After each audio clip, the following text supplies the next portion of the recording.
Here you can see an example of drawing the haunches from rises in the rock and then perfecting that a little bit more.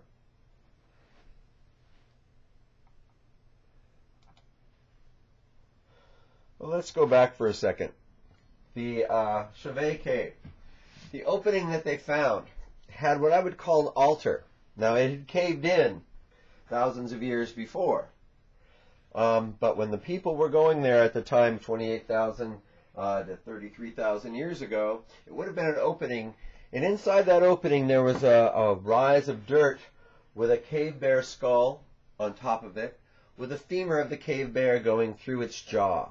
Its lower, the mandible, the lower jaw.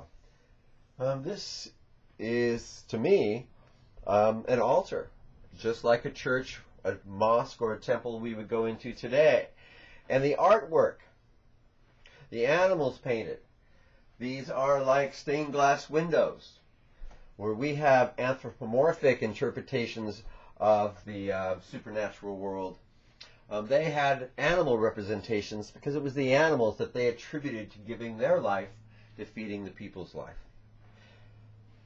But you can see the similarities of what's going on then in their world and what's going on now in our world. Africa. Africa art is found in southern Africa dating between 28,000 and 19,000 years ago. Personal adornment dates back 38,000 years ago in the form of beads made from ostrich shells.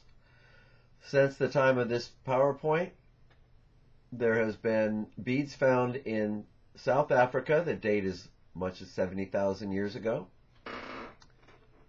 Excavations in Katanga show remarkable bone craftsmanship. We saw an example with that harpoon.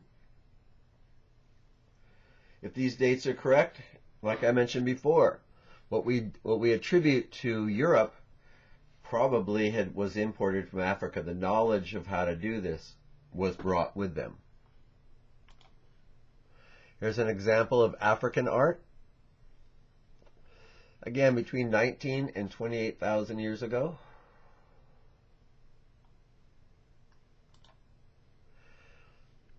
More African art. On the left, we see this animal shape with his legs up and spread and the arms in the air holding a bow and arrow. This would have been a shaman in trance.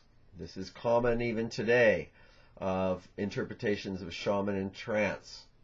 They often have an animal body as this one, but also just an animal head. It's the shape of the body with the legs spread out and up and the arms spread out that give this the information this is probably a shaman in heat, or in trance, excuse me. And on the right, we have a hunter. In Ancient Aliens, this has been portrayed as an alien with a helmet on, and this is just a symbolic representation of a hunter. Debate over modern human origins. The difficulties, contradictory genetic and geographical evidence, as well as limited fossil evidence. Newer genetic information complicates previous interpretations because we're also genetically similar. The idea is we came from the same place in Africa. The positioning of the origin of our species has great consequence in evolutionary and philosophical contexts, especially with our idea of separate races. Separate races are an economic fabrication to allow the kind of distribution. And it is so ingrained in our cultural DNA, so to speak, that we can't see outside of it. But even if we arose in different areas of the world, our similarities are undeniable. Recent African origins on the left show repeated migrations out of Africa into Europe, Africa, and Asia. And the one on the right, multi-dispersal, shows out of Africa expansion as well. Complete replacement model, recent African origins. This is the one most highly accepted today. But with the recent finds of different hominids in Asia and the idea that those hominids, Neanderthals and modern Homo sapiens, mated and have viable fertile offspring, do cast question on it more than prior. The complete replacement model was developed by British paleoanthropologist Christopher Stringer and Peter Andrews. And this is the idea that humans, Homo sapiens, originated in Africa and migrated out to the rest of the world. Completely replacing European and Asian populations of hominids, both erectus and heidelbergensis prior. It does not account for the transition from Homo sapiens, from archaic Homo sapiens to modern Homo sapiens outside of Africa. Regional continuity model, the multi-regional dispersal associated with paleoanthropologist Milford Walpoff of University of Michigan.